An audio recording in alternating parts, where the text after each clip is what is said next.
Thanks, Petrus, and thanks very much to our speakers. I suppose as an observation first, it's 10 years since the EU began its process, the group of personalities convened to deal with future European security needs. And of course, we know that the majority of representatives on that body were from the European defence industry.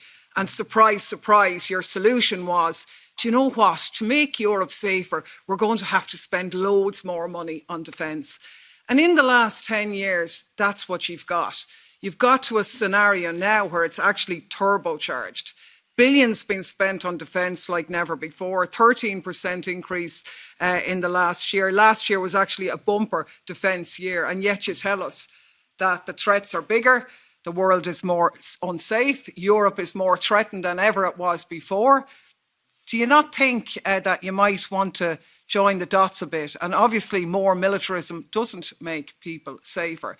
And that some of the public money that you're touting for here, because that's what it sounds like to me, public resources which could be spent on tackling the urgent crisis of climate change or housing and so on, you're arguing for instead should be directed to defence expenditure in the hands of private companies whose profits have been massively boosted over the last period. So I suppose my questions are quite brief.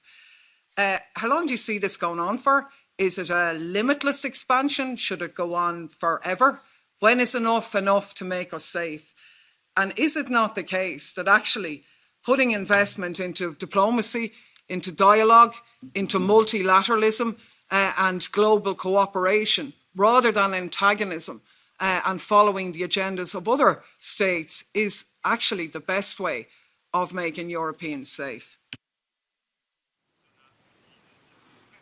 We develop equipment, not necessarily for it to be deployed, but to send out a political and diplomatic message in line with a country's policies. So that is the current state of play. There is a degree of urgency that may flag opportunities for some players in the defence industry. However, if we wish to remain viable in the long term, we need to invest in capacity, in adaptability, in an ability to modernise and update equipment and produce new equipment. The European funds have created partnerships with industry, and it's very important that we harness those opportunities so that suppliers can supply the armed forces, ensure that those capabilities are there to maintain our technological superiority and to provide a deterrent effect.